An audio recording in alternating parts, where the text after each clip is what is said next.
Patuloy pa ring pinaghahanap ng pinagsanib na puwersa ng mga otoridad at rescuers ang 31 anyos na hiker na si Alcarj Gomez Zamayla na higit isang linggo nang nawawala sa Mount Kalatungan sa Pangantukan, Bukidnon mula pa noong Hunyo 12. Dahil sa lawak at komplikadong terrain ng Kalatungan Range, pinalakas pa ng search and rescue teams ang kanilang operasyon sa pamamagitan ng pag-deploy ng mga elite personnel, K9 tracker dogs at mga drone na may thermal imaging upang mapabilis ang pagtuntun iroonan.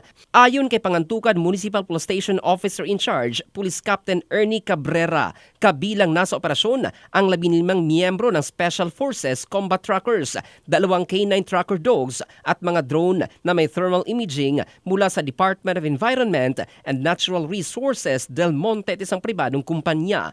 Malaki ang inaasahan ng mga otoridad na makatutulong ang mga kagamitang ito sa paghahanap sa nawawalang mountaineer. Sa paunang impormasyon, kabilang si Zamayla sa 63 kataong umakyat sa Mount Kalatungan na iwan umano ang biktima sa Camp 1 upang magpahinga dahil sa pagkapagod habang hinihintay ang kanyang sweeper guide. Ngunit nang dumating ang guide, wala na sa lugar at hindi na muling nakita. Kasabay nito, tumulong na rin ang mga tribal dato at mga lokal na residente sa lugar sa paghahanap sa biktima habang nakaantabay na rin ang mga volunteer mountaineers sa Sambilihan, Induyan Junction bilang communications team at tumutulong sa paghahatid ng mga supply sa mga rescuers.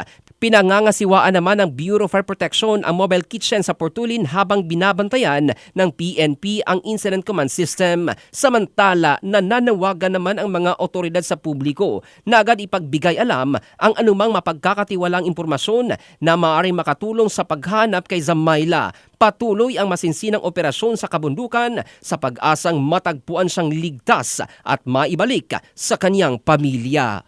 In the heart of changing lives, ito si Jofel Candado ng Brigada News Philippines, the Music and News Authority.